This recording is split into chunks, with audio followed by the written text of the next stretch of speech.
नमस्कार बच्चों, एक बार आपका फिर से स्वागत है हमारे चैनल द आर्या एकेडमी में। और हम लोग फोर्थ चैप्टर पर्यावरणीय व्यवस्थापन देख रहे हैं। तो जैसा कि हमने आपको इसके बारे में शुरू में बता दिया था, परिसंस्था क्या होती है। मैंने आपको बताया था कि परिसंस्था इसको हम लोग इकोसिस्टम बोलते हैं। और इस इकोसिस्टम को, इस परिसंस्था को किस वैज्ञानिक ने दिया था? तो हमारे एक वैज्ञानिक थे एजी टांसले साहब, उन्होंने दिया था। और फिर हमने इकोलॉजी को भी बताया था, हमारे एक वैज्ञानिक थे रिटर, उन्होंने दिया था। इन चीज़ों के बारे में हमने आपको पहले ही बता दिया है। फिर हमने आपको भोजन श्रृंखला, भोजन जाल में क्या अंतर होता है, इनके बारे में बताया है। प्राइमरी कंज्यूमर, भक्षक क्या होते हैं, द्वितीयक क्या होते हैं, तृतीयक क्या होते हैं, हम लोग इसके बारे में अब तक बात कर चुके। अब हम लोग आपको ये जो परिसंस्था थी, अजैविक घटक, जैविक घटक, इसमें भौतिक, रासायनिक, स्वयंपोषी, परपोषी, उत्पाद क्या है, प्राणी, विघटक, तृतीयक, भक्षक, हम लोग यहाँ तक चीज़ों को देख चुके थे। अगर किसी ने, जिस बच्चों ने इस वीडियो को न देखा हो, तो आप प्लीज़ हमारे प्लेलिस्ट में जा कर के और हमारे इस चैनल पर इस वीडियो को, इसके बारे में हमने बहुत विधिवत अध्ययन किया है, विस्तृत आपको बहुत बताया है। तो आप वहाँ पर जाकर इसकी जानकारी पहले ले लें, फिर उसके बाद इस वीडियो को देखें।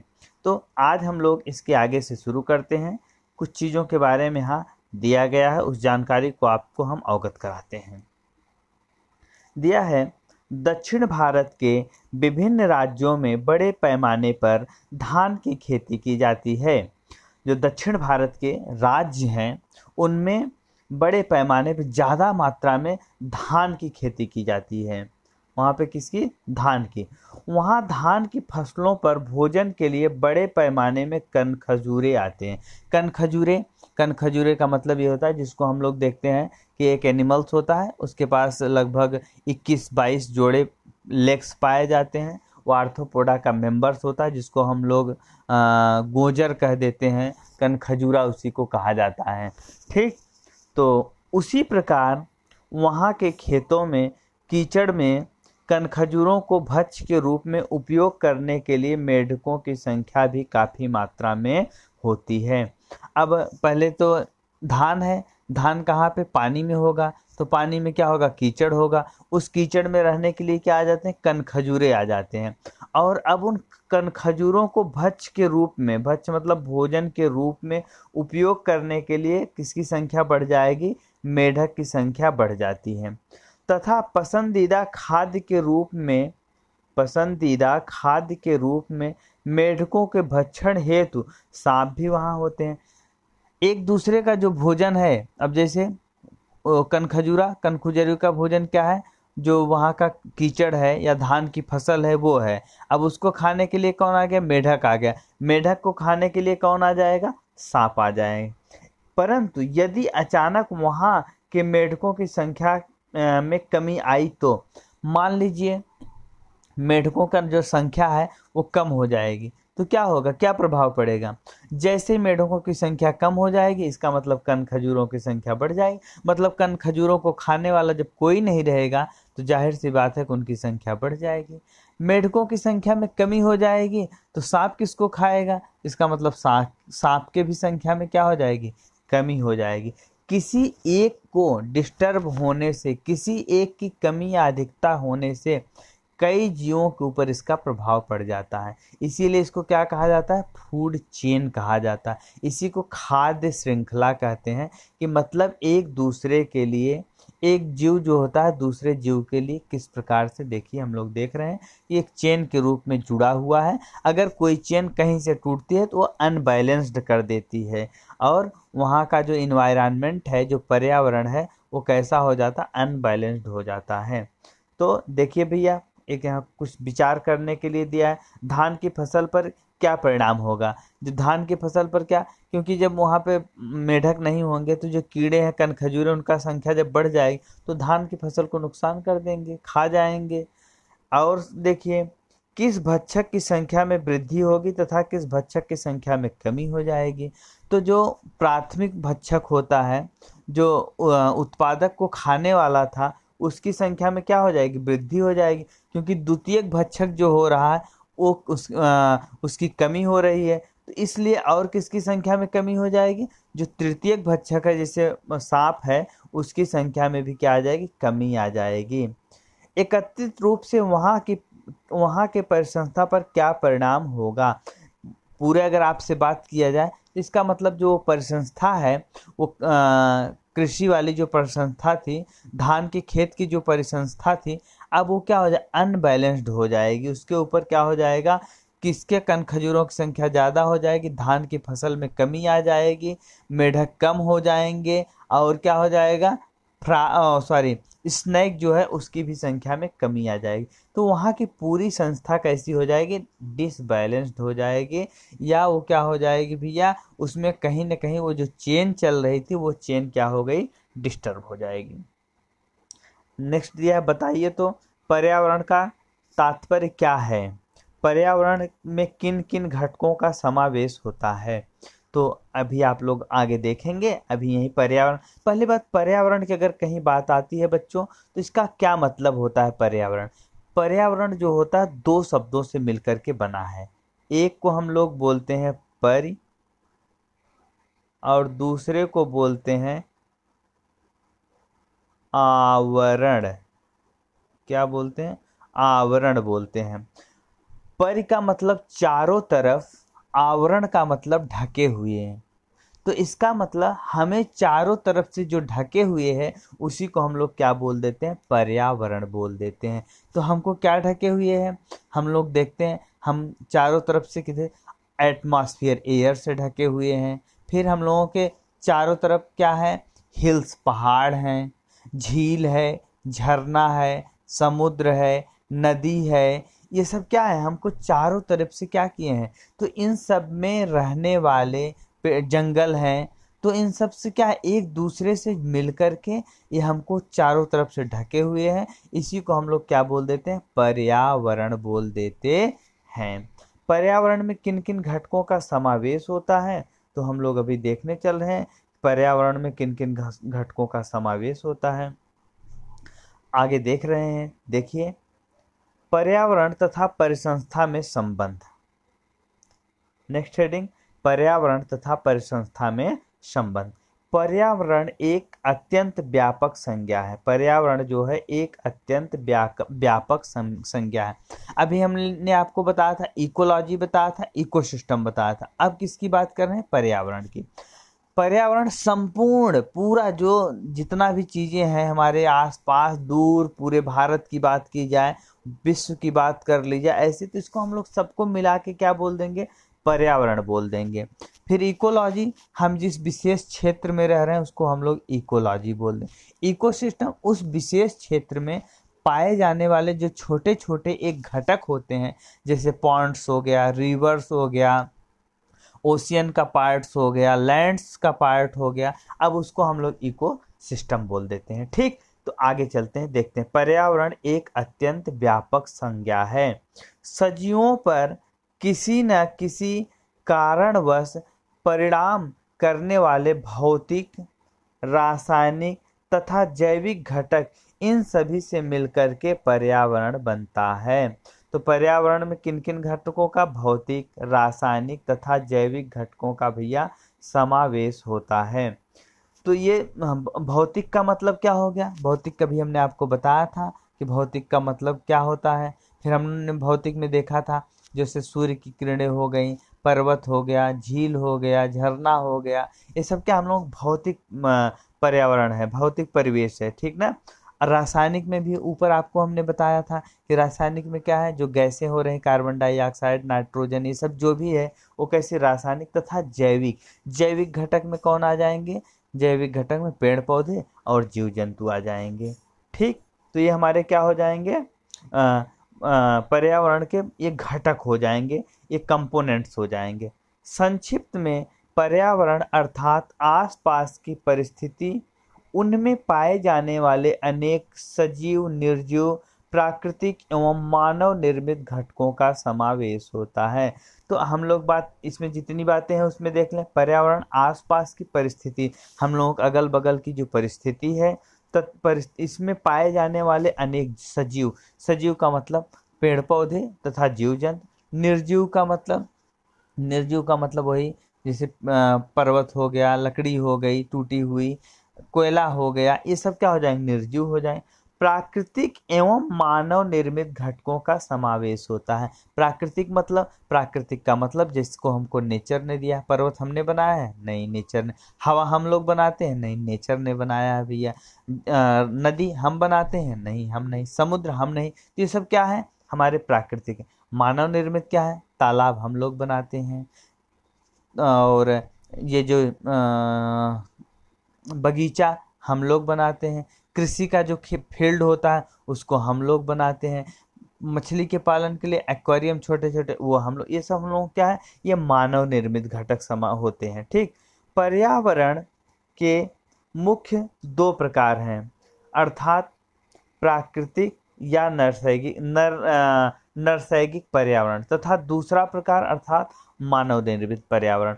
मतलब पर्यावरण दो प्रकार का, एक कौन सा होता है, प्राकृतिक होता है, और एक कौन सा होता है, मानव निर्मित होता है। प्राकृतिक कौन सा होता है, जिसको हमको प्रकृति ने दिया है, जैसे समुद्र हो गया, झील झरना, ये सब जितना हो गया सब कौन सा हो गया, प्राकृतिक हो गया। और दूसरा मानव निर्मित, जिसको मानव ने निर्मित किया है। जैसे खेती वाली जो फसल वाला वो हम लोग खेती करते हैं, किसने बनाया, मानव ने बनाया। बगीचा कौन लगाता है, हम लोग लगाते हैं। तालाब कौन खुदवाता है, हम लोग। ये सब कौन से हैं, ये सब कैसे भैया, मानव निर्मित होते हैं। तो ये पर्यावरण तथा परिसंस्था में संबंध। अब इसकी अगर बात की जाए, पर्यावरण तथा परिसंस्था में संबंध की अगर आपसे बात की जाए, तो हम लोग दोनों पर्यावरण को भी देख लिए और परिसंस्था को भी देख लिए। बहुत सारी परिसंस्थाएं मिलकर के एक पर्यावरण का निर्माण होता है। तो इसका मतलब ये हो गया कि बहुत सारी परिसंस्थाओं के द्वारा जो आपस में जुड़ाव होता है, वो सब जुड़ करके मिल करके एक पर्यावरण का निर्माण कर लेती है। ठीक। आगे हम लोग देखते हैं भैया, प्राकृतिक पर्यावरण में जो नेचुरल पर्यावरण होता है उसमें क्या होता है, हवा, वातावरण, जल, भूमि, सजीव आदि का समावेश होता है। इसमें से जैविक तथा अजैविक घटकों में सतत आंतरिक क्रियाएं घटित होती हैं।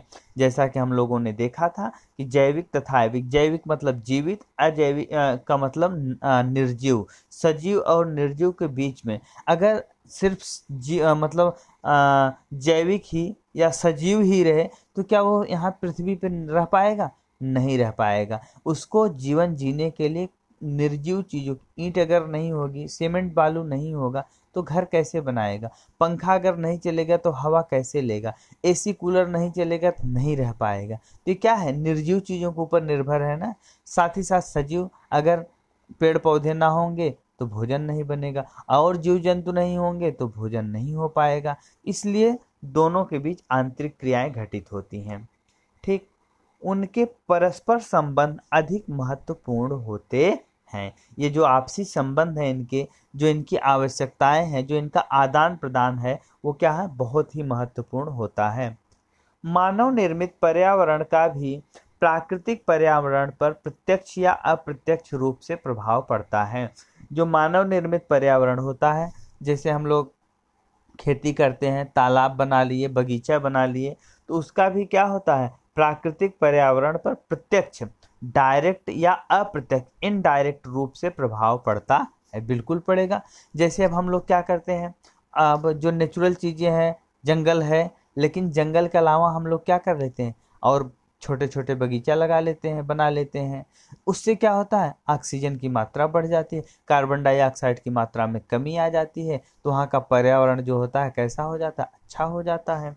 और हम लोग खेती करते हैं, उसमें भी क्या होता है, कार्बन डाइऑक्साइड रिलीज होती है, जो पौधे अपना भोजन बनाने में काम करते हैं। साथ ही साथ हमको ऑक्सीजन भी मिलती है, और हम लोगों का एक सिस्टम भी वहाँ पर चलता रहता है। तो भैया ये क्या कर रहा है, हम लोग जो प्राकृतिक पर्यावरण है उसके ऊपर कहीं ना कहीं क्या करता है, प्रभाव डालता है।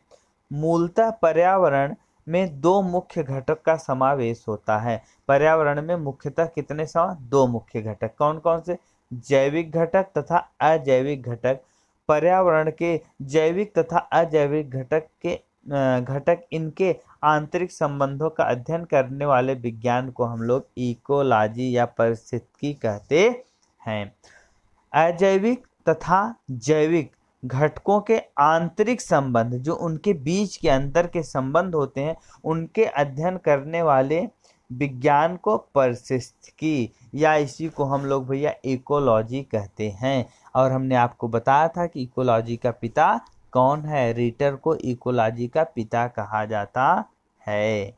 ठीक, पारिस्थितिकी का अध्ययन करने के लिए जिस मूलभूत कार्यात्मक इकाई का उपयोग करते हैं उसे हम परिसंस्था कहते हैं, या उसी को हम लोग इको सिस्टम कहते हैं। हम लोग इकोलॉजी का स्टडी करने के लिए जिसका हम लोग कहे ना कि बहुत सारे इकोसिस्टम मिल करके क्या बना लेंगे, इकोलॉजी बना लेंगे, और बहुत सारी इकोलॉजी बना के एक पर्यावरण बना लेंगे। ऐसे अगर हम लोग देखें तो ये क्या, अगर इसको देखें ये क्या हो जाएगा, घटक पर्यावरण है।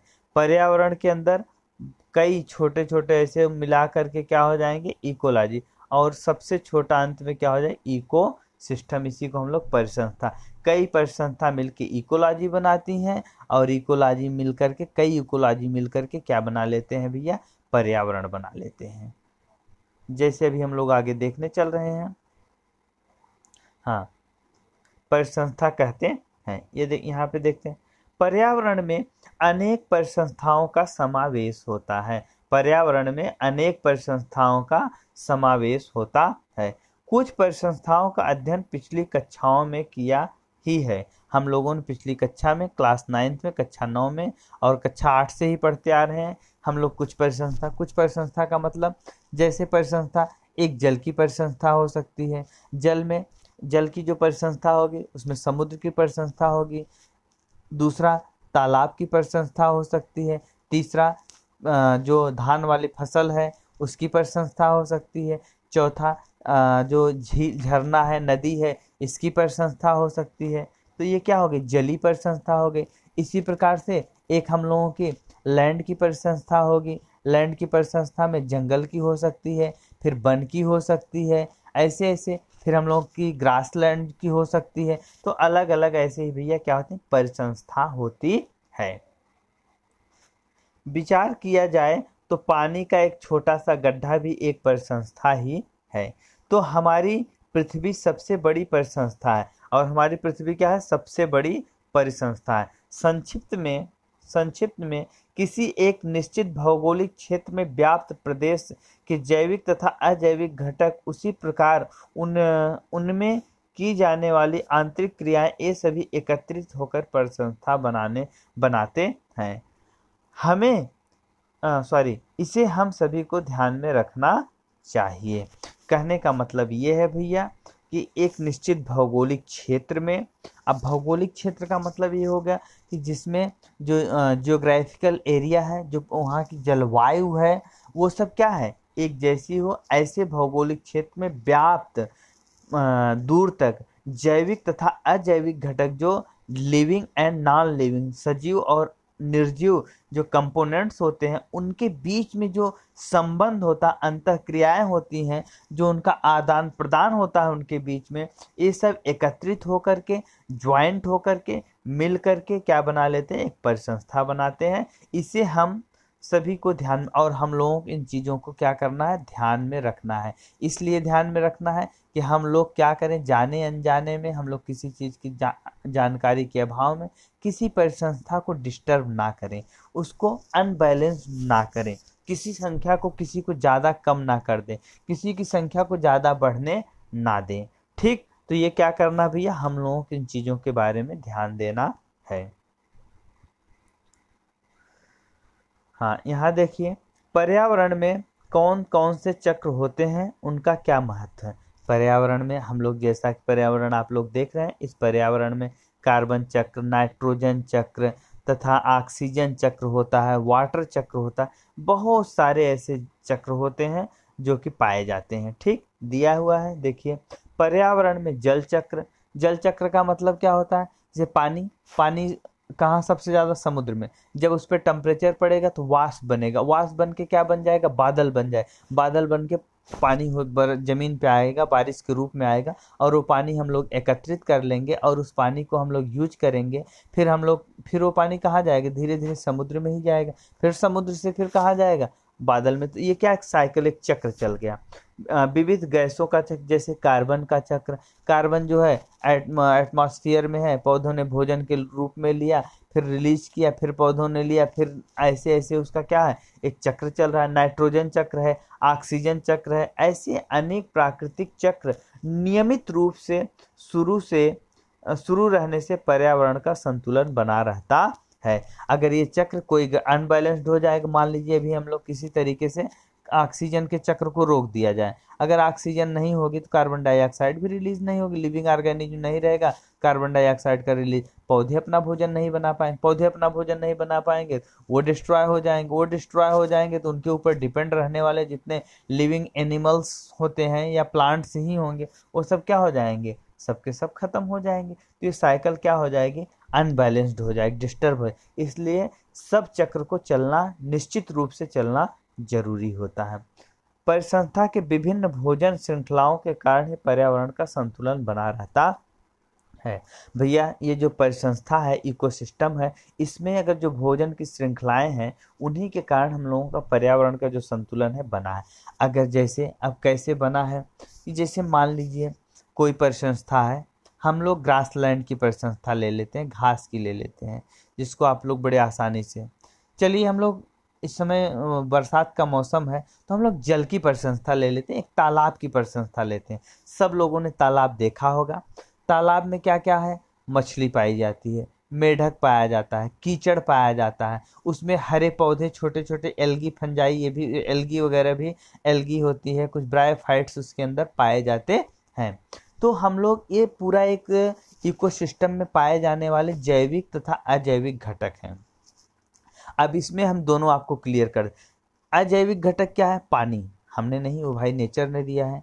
कीचड़ हमने नहीं दिया है, नेचर ने दिया है। ये क्या? अजैविक घटक है। ठीक, जैविक घटक उसमें पाए जाने वाले पेड़ पौधे, छोटे छोटे हरे प्लांट्स जो पाए जाते हैं, एल्गी वगैरह हैं वो। फिर उसके बाद उनके जो एल्गी है वो हमारी क्या? उत्पादक हो जाएगी। ठीक, अब उत्पादक को खाने के लिए कौन आ जाएगा? जो छोटे छोटे उसके अंदर डाइटम्स वगैरह होंगे वो उसको खाएंगे, या उसके अंदर जो छोटी मछलियाँ होंगी वो उनको खाएंगी, उस हरे पौधों को। ठीक, अब उन मछलियों को खाने के लिए कौन आएगा? मेढक आ जाएगा, या उन मछलियों को खाने के लिए बड़ी मछलियाँ आ जाएंगी। बड़ी मछलियों को खाने के लिए कौन आ जाएगा? स्नेक आ जाएगा, पानी वाला जो सांप होता है वो आ जाएगा।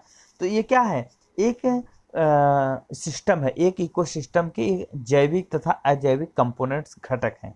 लेकिन अगर इनका ये सुचारू रूप से नहीं चले तो पर्यावरण क्या हो जाए? अनबैलेंस, संतुलन बिगड़ जाएगा। कैसे? मान लीजिए पानी है, उसमें छोटे छोटे उत्पादक हैं, और हम लोग क्या करें? उत्पादक को डिस्ट्रॉय कर दें, किसी तरीके से उसमें कुछ ऐसा डाल दें कि जो उसमें एल्गी है, उत्पादक है, खत्म हो जाए। तो क्या उसमें रहने वाली जो मछलियां हैं जिएंगी? वो सब डिस्ट्रॉय हो जाएंगी, कम हो जाएंगी। या हम लोग ऐसा करते हैं कि मछलियों, जो छोटी मछलियां, उनकी संख्या ज़्यादा कर दें, बहुत ज़्यादा संख्या हो जाएगी तो उनको भोजन की कमी हो जाएगी, ऐसे डिस्ट्रॉय हो जाएंगी। या एक चीज़ ये कर दें, उसमें जो है हम लोग क्या करें? मेढकों की संख्या बहुत ज़्यादा बढ़ा दें, जब मेढक बहुत ज़्यादा हो जाएंगे तो उनको भोजन के लिए नहीं मिलेगा, छोटी मछलियों को खा जाएंगे। तो ये क्या होगा? ये जो प्रकृति का बैलेंस चल रहा था वो संतुलन बिगड़ जाएगा। इसलिए सबका उतनी मात्रा में होना, सबका बैलेंस बना के रखना, यही क्या होता है? बहुत इम्पॉर्टेंट होता है। किसके लिए? पर्यावरण के लिए।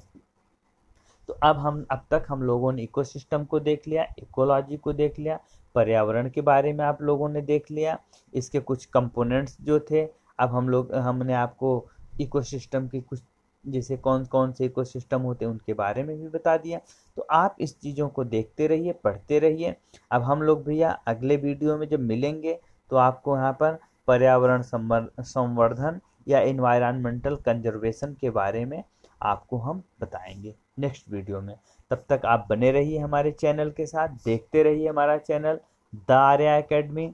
और साथ ही साथ भैया अगर आपने हमारे चैनल को सब्सक्राइब कर लिया है तो बहुत बहुत धन्यवाद, नहीं किया है तो प्लीज़ हमारे चैनल को सब्सक्राइब करिए और शेयर करिए, लाइक करिए, कमेंट्स करिए। अगर आप अपने कमेंट्स हमको देते रहेंगे तो समझो आप हमको ऊर्जा दे रहे हैं।